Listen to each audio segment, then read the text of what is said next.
industry. And the first one is to introduce Olivier Kessler. He's from Kakushin Consulting, and refractories are applied materials. So we are always in between these fundamental research and application. And he will give us today the introduction to shaped refractories. And to be honest, I like his subtitle, which is From a Simple Brick to a Complex Ecosystem. And this is definitely what it is. Your turn. Thank you. So good morning, everybody. So I said my name is Olivier Kessler, and I'm very happy and honored to be here with you in this beautiful city of Dresden. I would like first to thank the European Ceramic Society for giving me the opportunity of presenting here. And when the subject came to refractory bricks, I was first very excited, but yeah, also I started facing a little bit of challenges, time challenges, because yeah, that was a short notice decision, and I had only a couple of weeks to put together everything for this presentation. I hope you will be indulgent with that.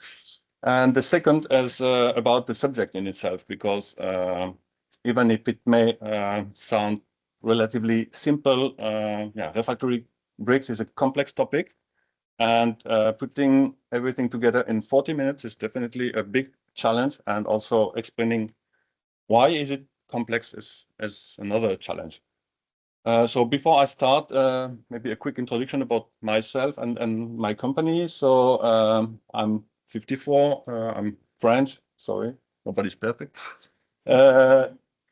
And my main academic background is a PhD in material science, mostly in metallurgy and hot temperature corrosion. And after that, I worked my whole career in the heavy industry, always close to the refractory topic.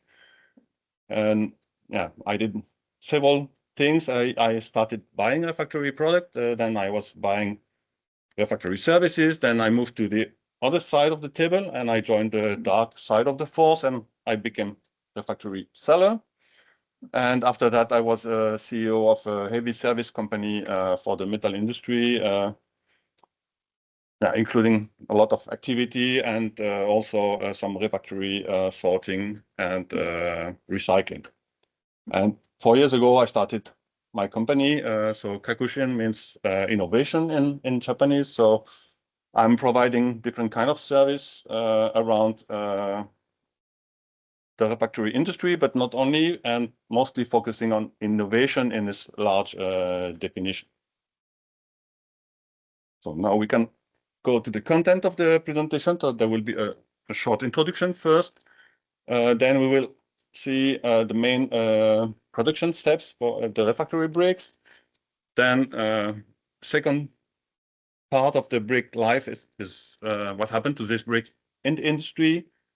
And then we will talk about important topic, I think, which is the selection of the right brick. And at the end, we will go through a few challenges that the industry is facing at the moment and the conclusion. So, yeah, as it was said before, refractories are everywhere. Unfortunately, it's not very well known, but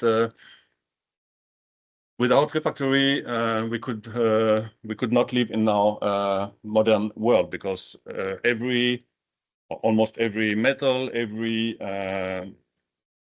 ceramic, glass, cement requires refractory, but also other industries such as paper, sugar industry. So yeah, refractory is really everywhere. And you see here some rough consumption of refractory material for the different production process. So it's average, so you can always discuss these figures. I think it will be the case for almost all the figures given in this presentation.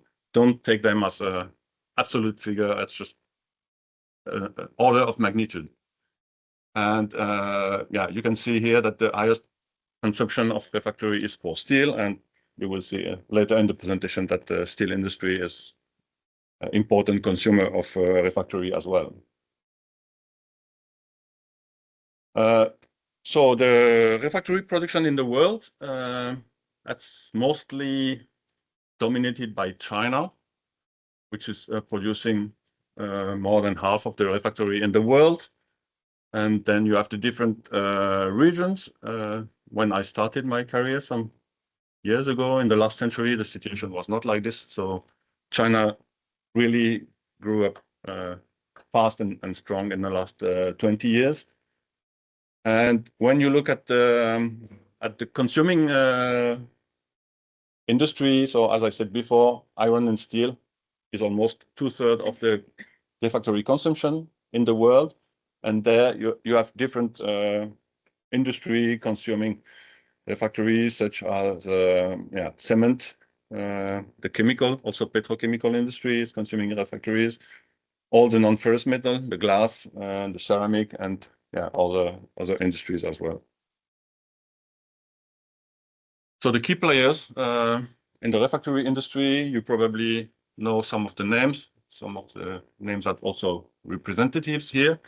So today, the major producer of refractories RHI Magnesita, the unification of Austrian and Brazilian company in the past.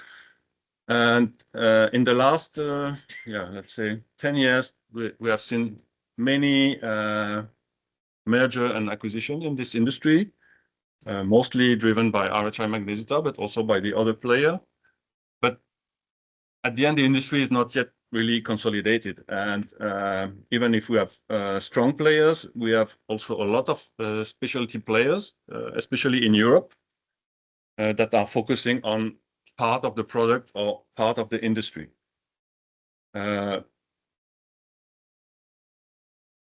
Also, the global players are supplying more or less the whole scope of customers, but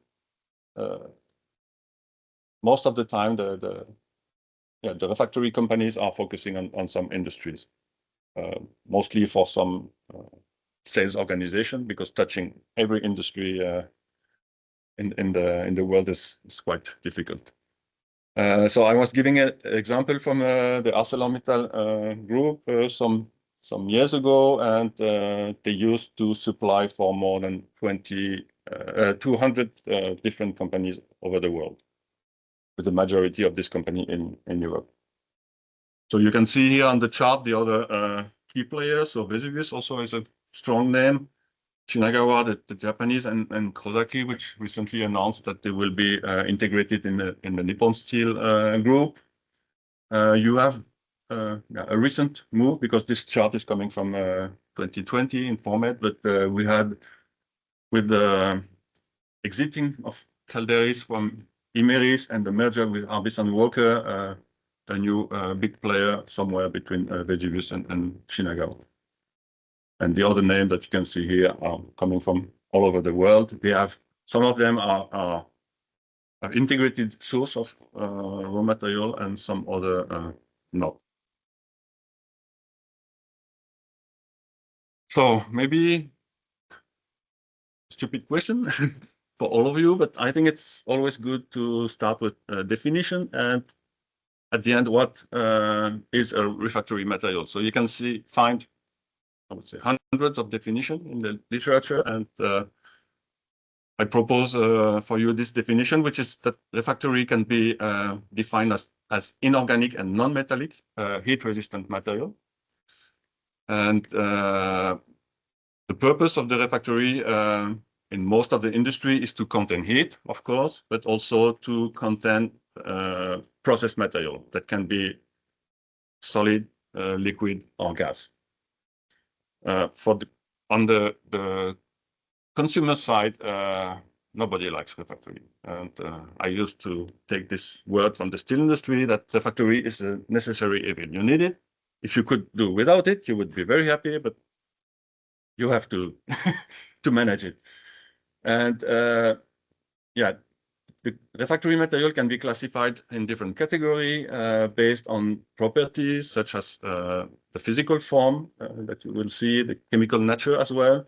It can also be classified under the porosity, and then You have the case of the isolating refractory that will be not discussed in this presentation, because even if there are some of them are bricks, there are some contradiction with something that I will say here. So, so the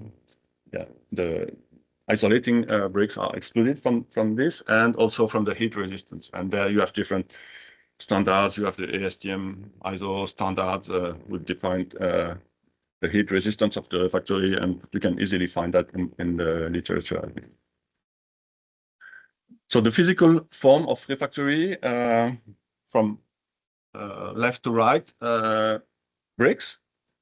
So bricks represent roughly 60% of the market, of the refractory market. Then you have unshaped refractory that will be presented just after. You have one category which is between the bricks and the unshaped, which is the pre-shaped. So this is unshaped material casted in specific shapes. So you can consider as somewhere in the middle. You also have refractory fibers, which is also a specific category in the refractory that are used mostly for high isolation power, and that have different production process. And you have another category which is a bit undefined, I would say, which is functional refractory, where you find all refractory that have the property that I said before, which is heat resistance, but also some other functions. And you can note that here, for example, you have a special refractory, which is called sliding gate plates that are used in the steel industry. And technically, in terms of production, they are bricks. But they are considered also as functional refractory because they are also a flow regulation role beside the material property in itself. There's another category that I just realized that is missing here is the form. So you also have refractory forms that are used for filtration or catalysis. They can be somehow considered as functional refractory, but they are also different kind with a different production process and property. So the chemical nature of refractory is, yeah, I thought it was easy, but it's a bit tricky topic as well. Yeah, the refractory material are based mostly on different kind of oxides, but they can also be based on carbon, pure carbon, on carbides, or even nitrides. Those oxides are coming from raw material extracted from minerals, and based on the chemical composition of this raw material and the content of this raw material, then we have three groups of refractory: the acidic, the basic, and the neutral. So the acidic is mostly the aluminosilicate category in volume. Then the basic refractory is very much used in the steel industry based on magnesia and toluene oxide. And yeah, neutral refractory are more used for high temperature process and special processes, and they are based on mostly on alumina. So if you look in the literature, in theory, alumina is not really neutral. It can be acidic or basic, but yeah, for making it more simple, we will consider as neutral. So you can see here that in terms of volume, the acidic refractory represent the majority of the material produced in the industry, and the basic is only the second. You will see later that it's a bit strange, but I will try to explain it. So I mentioned different oxides, and these oxides are combining together, and you have here a famous illustration of the different kind of oxide and mixed oxide that you can find in the refractory industry. And for more detail in this system, you can look to the binary or ternary systems, and I think there will be some talk about thermodynamics later, so you will probably have more input about that. So now let's go into the production of refractory bricks. I took this nice chart from RHI Magnesita. It's showing the different steps from the mining of the raw material to the recycling and closing the loop. So it's complete. It's quite detailed, but it's not complete, let's say. So you have some intermediate step, and we will go through these different steps together. So first, the mining and the processing of the raw materials.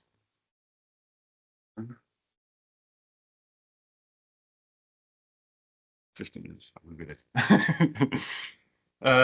So the raw materials are taken from the mines, and alternatively, they can also be extracted from seawater or from brine, from magnesite, and then we talk about synthetic raw material.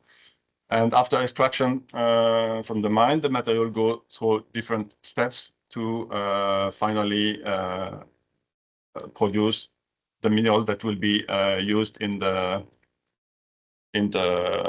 production of the refractory and the refractory bricks as well. So here the real critical phase is the sintering and the calcination of the raw material, because it will bring specific property to the raw material and to the refractory bricks after that. So for some specific application, we can use also sintered raw material that are fused. So it's the case for magnesia and alumina. So the minerals are going through a liquid phase before being solidified and used again. So this is a lot of figures, but just a small example of the impact of the production and the source on the quality of the raw material. So you see here, for example, different kind of magnesia. You have sintered magnesia and fused magnesia, and depending on the production process, you will have different chemical composition, but also you will have different grain size, and grain size is very important for refractory corrosion resistance, either in bricks or monolithics. So the origin of the raw materials, they are present more or less everywhere in the world, but there is a high control of China on the raw material for the refractory industry, and it's somehow a bit risky for the industry. And we recently saw the example of the claim to the European Commission generating anti-dumping fees on the fused alumina that are coming mostly from China and that are impacting all the producer in Europe today. So now we have the raw material. We have to make the formulation of the bricks, and the brick recipe is formulated to target both physical and chemical property, and the main objective of the formulation is to, besides the chemical composition, is to create a microstructure which is as dense as possible, which means to use different grain size to have a more dense material that you can get at the end. During the manufacturing process of the bricks, you also need to handle these bricks from kiln to different area, and to do that you may add some binders for the cold resistance of the bricks. So in brief, the brick is an assembly of several grain size fraction based on different raw material, and you can see an small example from Refratechnik that is showing the composition impact on the different area where the refractory is used.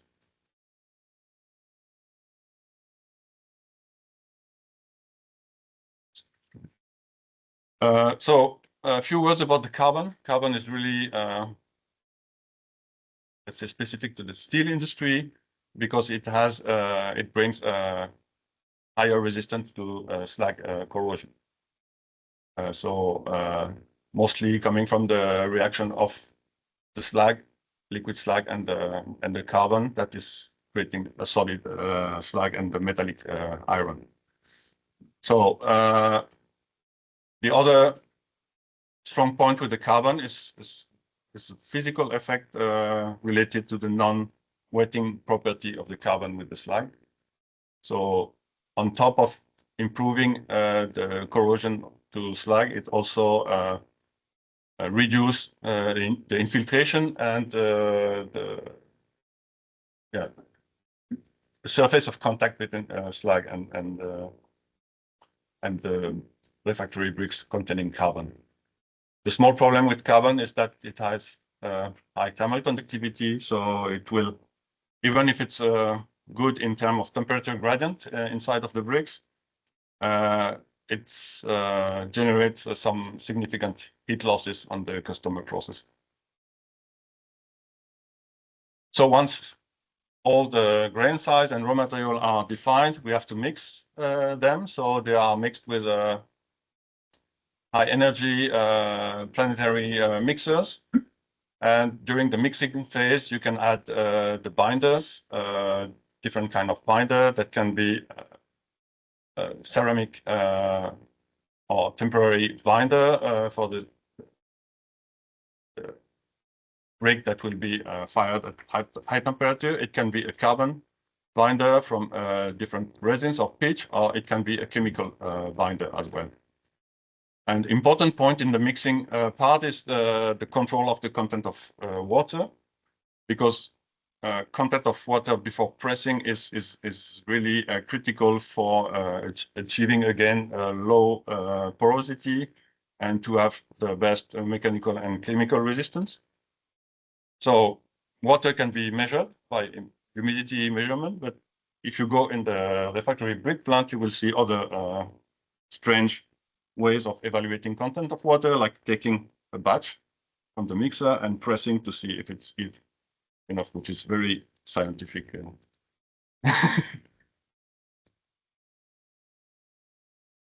So then comes really the pure component of the brick manufacturing, which is the forming or the pressing. So bricks are pressed in metallic molds under uniaxial pressure up to 200 megapascal or more. So you can see here example of hydraulic press from small one to the biggest one from Leis, a famous German Italian supplier of hydraulic presses in the industry. But they can also be made using different technology. So you can use friction presses, which is more used in Asia. You also have electric screw presses, which is similar to friction presses, but instead of using the inertia of a wheel, you will just have electric rotary motor to create the pressure. And you can also use vibration process, like vibrating press or hand ramming, that allows you to create very complicated and shapes and also small series without the high cost of producing this mold, which is a significant investment for the industry. So then the bricks are formed and they have to be fired in most of the case. And this is what happens with the ceramic binder, but they can also be tempered for having the carbon and the resin binder making or creating the strong mechanical property. And some of the bricks can also be green or raw, which means just dried under low temperature or even room temperature. So for tempering or firing the bricks, we are using kilns, so either tunnel kilns like this one. So the bricks are charged from one side and they go through a tunnel kiln with different temperature depending on the zones, or they can also be heated in the chamber kit, which is a batch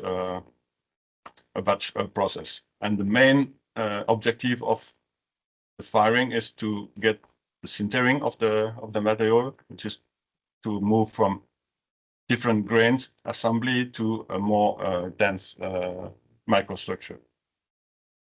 And you can see here an example of the firing curve, which is what is happening inside the furnace. So you have a hot zone in the middle of the furnace, and you have a heating up zone and the cooling down zone as well. And you have to follow these curves to get the right property of the material. Otherwise, you have problems with cracks, either not enough density or cracking issues. This is something about dimensions and tolerance. So when you press the bricks in the metallic molds, you have very accurate dimension, and you can control that either continuously or on the random base. But when the bricks are fired, they face volume changes, either dilatation or shrinkage, and then you have a different size that when you produced out of the mold. And getting the right dimension at the end is challenging, and depending on the different environment where the bricks are used, you have tolerances given either by the customer or by standards that allow you to be somehow a bit above or below the expected dimensions. So this tolerance can be individual or collective. You also have, like we call stacking tests. So you need to achieve a certain dimension after stacking X number of bricks. They can be positive or negative, and they also can be symmetric or asymmetric, as you can see on some example. So now let's go to the industry. So the first step when the bricks are coming in the industry is to install them. So installation of refractory is somehow a bit traditional still today, mostly done manually by specialized workers and masons. And it has to follow strict rules in order to achieve the expected performance of the lining. So you have different kind of lining that I'm explaining here. So it can be made dry or with mortars, depending on the bricks and the conditions. You have to anticipate the thermal expansion when the vessels will get hot. You can use special device like this typical example for the cement industry for lining horizontal rotary kiln. And you also have to cut the bricks for closing the rings. And this is all the different steps that you have in the installation. You have here on the right different example on different industry, in the glass industry and the cement here and there. This is steel ladle, and this is aluminum baking furnace. Important point, it's bricklaying is a hazardous work, and you have to be very careful and very strict with the safety standards, because it's an industry that has faced many injuries or even fatalities in the past years, and you are sometimes working under load or in confined space, so it's an important part, especially when you are selecting your contractors for installing the refractories. The lining design. So the objective of engineering, let's say the lining, is to first to make sure that you will supply 100% of the required bricks, which is somehow important for the customer, and also to achieve the best performance of the lining, which means to distribute the different level of quality within the lining, and also to accommodate dimensional changes during the lifetime of the lining. And you can see here typical example of a converter lining that includes different zones. different brick thickness and also different brick quality, because every zone that you can see here in the converter have different constraints and different environment. So the creation of the lining is can be helped by CAD software, either in 2-dimension or 3-dimension, and that also allows to use virtual or augmented reality to help installation work on site. And last but not least, to do this kind of linings, you need a very structured and accessible knowledge base within your engineering team to know what are the rules that you have to apply to make sure that your lining performance will be optimal. And what I said here, which is cut it to the different screen, is yeah, it can be sometimes a puzzle work to make a full dense lining on such kind of level without any open space. It can be challenging. The brick shapes, so you have many brick shapes in the industry. The size is limited by the pressing capacity. And the brick shape can follow standards for certain industries. So you have standards for the cement industry, you have standard for the steel industry, for the steel ladle, but you can also create more or less whatever shape you want. And this is sometimes a difficulty for the refractory producer, because you receive a request from the customer to produce a shape, and the first exercise that you have to do is, do I have mold for making this shape in my plant? And some company that are producing special shape bricks, they can have up to 30,000 different shapes. So one of the current development at the moment is to use image recognition and artificial intelligence algorithm to try to find matching between a customer request and existing production feasibility in the plant. And some case that also happen, like in the glass industry, you can delegate the brick shape decision to the refractory producer. So you will give a drawing of the complete assembly, like, for example, like arch like this in the glass kiln. And then depending on this production capacity, the refractory brick producer will define what shape you will be using for building this complete assembly.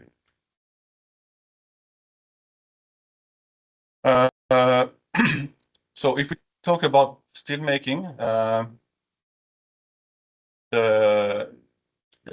you probably know that production of steel follow many different steps, and the steel is going through different vessels, and each of these vessels have different purposes, which means different chemical and thermal environment. They also have different geometries, which means that for every vessel during the steel production process, you need to find the right brick shapes, also the right lining concept, and the right brick property. So as a consequence, in total, one steel plant is using few hundreds of different brick references.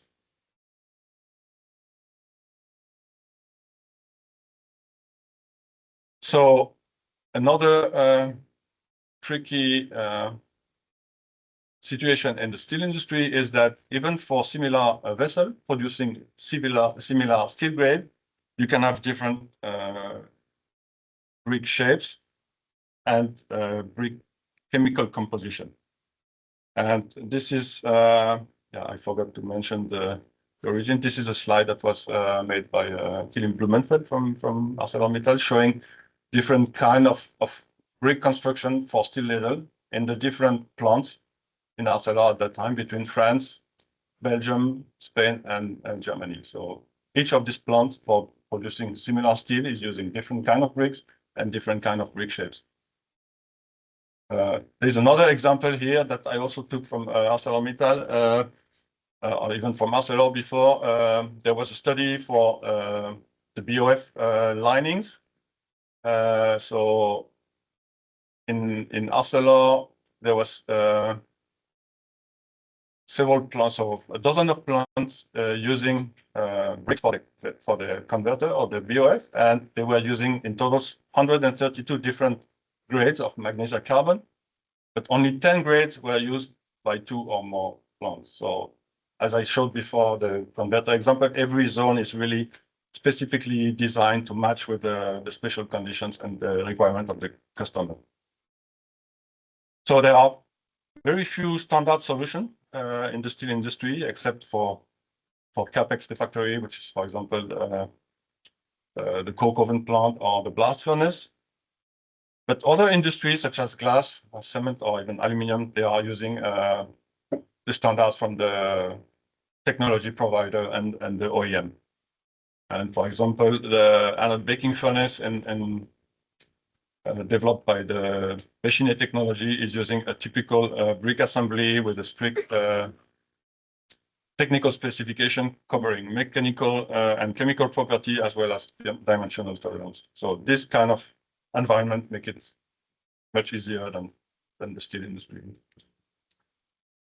So the brick has been installed, used in the vessel. Now it's time for demolition or debricking, because the refractory supplier don't like the name demolition, because you don't have to demolish the refractory.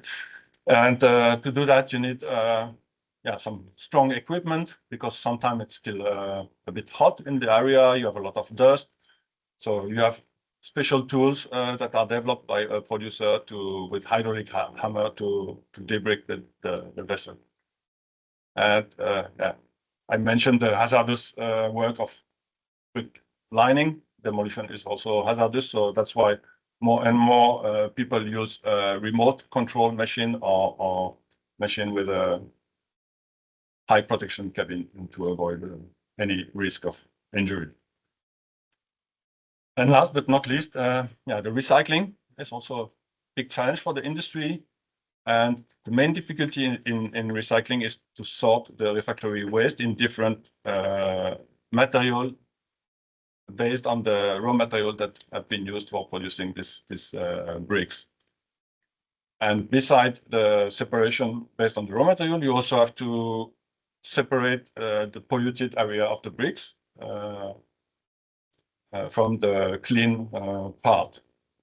And to do the sorting, the easiest is to do selective debricking, so which means to deassemble bricks area by area, because you have the knowledge of what has been used in every area. So if you do that, you can avoid later sorting, but this is not always possible and not always happening.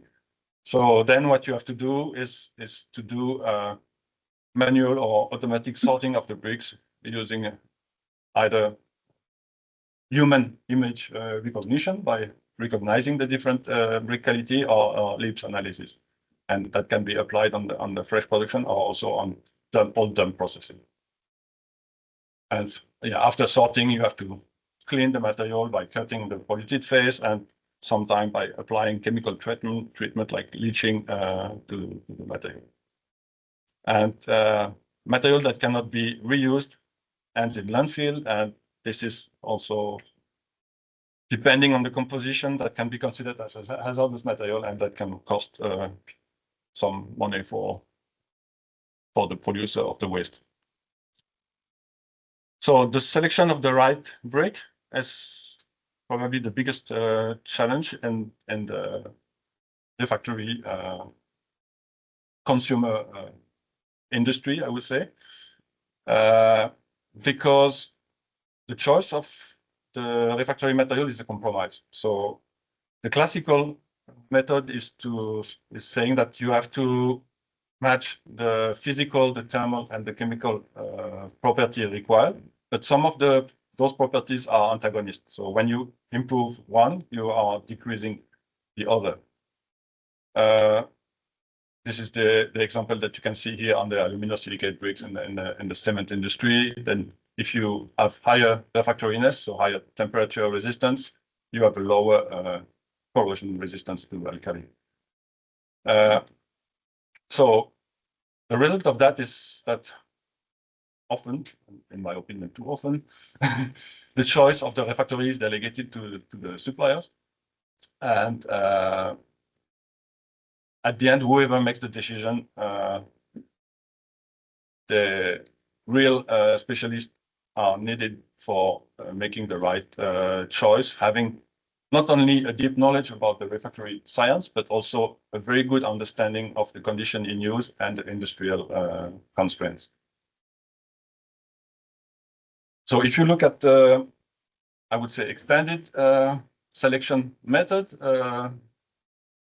you can plot the different properties that you want to reach in the kind of radar area and try to get the optimum for that. But the problem is that the optimum will depend on what weight or what importance you put on each of these properties. And as I showed before, some of them are antagonists. So if you improve which one? For example, there's an example in the steel industry. You can add antioxidant to the bricks for improving the corrosion resistance, but antioxidants are a nightmare to recycle. So you have to make a choice. And some points are often underestimated. So I showed there an example of total cost of ownership. So sometimes people are focusing on the price or the cost per ton, which is a very standard indicator in the industry for evaluating the performance of the refractory. But at the end, the total cost of ownership is more than that, because you have to consider the impact of refractory in the purchasing part, but also in the operation.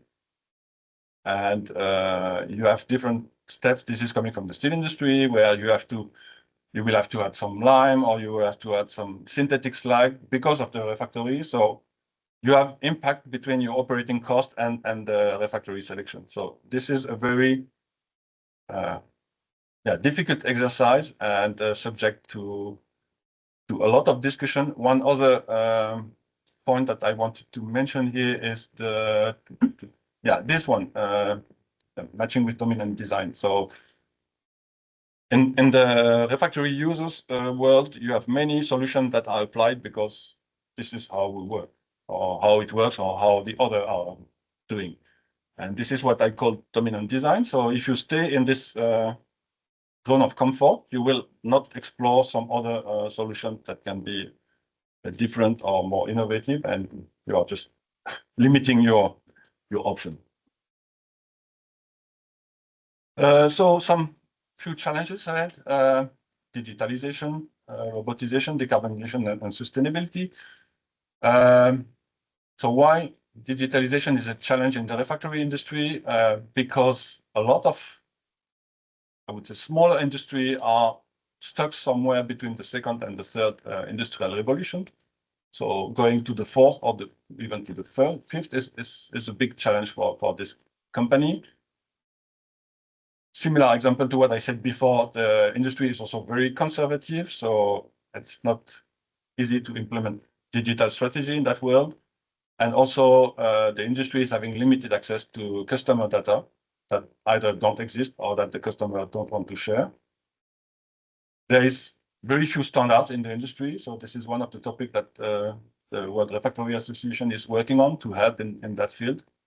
And also there's a big lack of digital knowledge and expertise in the industry. So a small comment, so digitalization is not digital washing. So it's not because you put a computer that will become digital. So digital business model is really something different. And strong point of the digitalization is that it's a prerequisite to use statistical AI, so which is pattern recognition and statistic-based AI decision, which is difficult today in the industry because there is a lack of data. The second challenge is the robotization. So traditional robots struggle to do the work that that human workers are doing in the industry.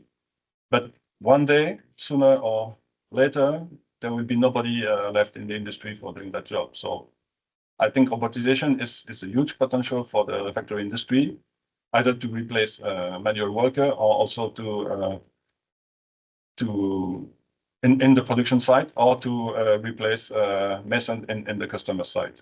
But due to the number of shapes that I explained before, and also the complexity of the vessels and the conditions, the traditional robotics doesn't really work for that. So one of the solutions that is already implemented in the civil construction is the self-learning robotics that are analyzing the environment and making decisions based on training. Decarbonization. So I will not talk a lot. It's a big challenge for all industry, not only refractory industry.